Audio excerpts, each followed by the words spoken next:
বাংলাদেশে VVIP, VIP এবং CIP এই তিনটি বিশেষ মর্যাদা দেশের প্রোটোকল এবং সামাজিক কাঠামোর এক গুরুত্বপূর্ণ অংশ। দেশের সর্বোচ্চ ক্ষমতাধর দুই ব্যক্তি, রাষ্ট্রপতি এবং প্রধানমন্ত্রী বা প্রধান উপদেষ্টা, একমাত্র ভিভিআইপি বা অতীব গুরুত্বপূর্ণ ব্যক্তি হিসেবে গণ্য হন। বিদেশি রাষ্ট্র বা সরকার প্রধানেরাও এই মর্যাদা পান। সরকার বিশেষ পরিস্থিতিতে প্রজ্ঞাপন জারির মাধ্যমে যে কোনো ব্যক্তিকে ভিভিআইপি মর্যাদা দিতে পারে। অন্যদিকে জাতীয় সংসদের স্পিকার, মন্ত্রিপরিষদের সদস্য, বিচারপতি, সংসদ সদস্য, তিন বাহিনী প্রধান সহ গুরুত্বপূর্ণ ব্যক্তিরা ভিআইপি হিসেবে বিবেচিত হন। বাণিজ্য ক্ষেত্রে বিশেষ অবদানের জন্য জাতীয় রাজস্ব বোর্ড কর্তৃক নির্বাচিত হন সিআইপি, মানে কমার্শিয়াল ইম্পর্টেন্ট পারসন। তবে ভিভিআইপিদের জন্য সর্বোচ্চ নিরাপত্তা এবং বিশেষ সুবিধা নিশ্চিত করতে কাজ করে বিশেষ নিরাপত্তা বাহিনী এসএসএফ।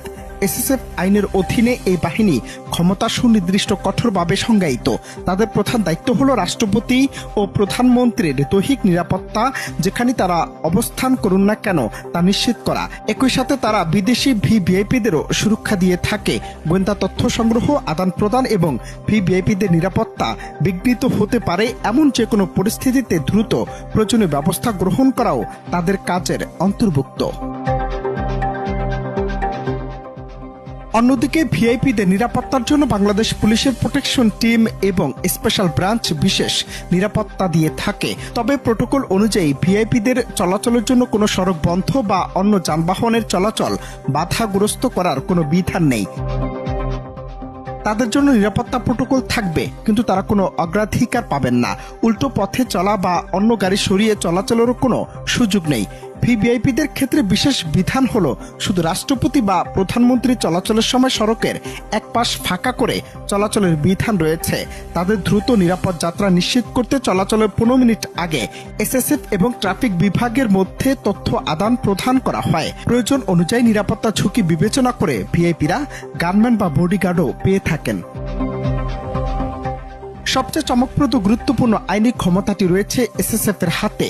আইনের বিধান অনুযায়ী যদি এসএসএফ এর কোনো কর্মকর্তার বিশ্বাস করার কারণ থাকে যে ভিভিআইপি অবস্থান করেছেন বা অতিক্রম করেছেন এমন স্থানে কোনো ব্যক্তির উপস্থিতি তাদের নিরাপত্তার জন্য ক্ষতিকর, তাহলে সেই কর্মকর্তা বিনা গ্রেফতারি পরোয়ানায় সেই ব্যক্তিকে তাৎক্ষণিকভাবে গ্রেফতার করতে পারবেন। শুধু তাই নয়, যদি ওই ব্যক্তি গ্রেফতার প্রচেষ্টা বল প্রয়োগে বাধা দেন, তবে কর্মকর্তা গ্রেফতার কার্যকর করার জন্য প্রয়োজনীয় সকল উপায় অবলম্বন করতে পারবেন এবং প্রয়োজনে যথাযথ হুঁশিয়ারি প্রদানের পর তার উপর গুলি বর্ষণ বা এমন বল প্রয়োগ করতে পারবেন যাতে তার মৃত্যু হয়। এই আইনি বিধান ভিভিআইপিদের সুরক্ষায় এসএসএফকে চরম ক্ষমতা প্রদান করে, যা জাতীয় নিরাপত্তার জন্য অপরিহার্য। এই ক্ষমতা এবং সুরক্ষা ব্যবস্থাগুলি প্রমাণ করে যে বাংলাদেশের নাগরিক মর্যাদার এই স্তরবিন্যাস কতটা গভীর এবং তাৎপর্যপূর্ণ। অনন্ত হাসান মাসুদ, বাংলা টিভি।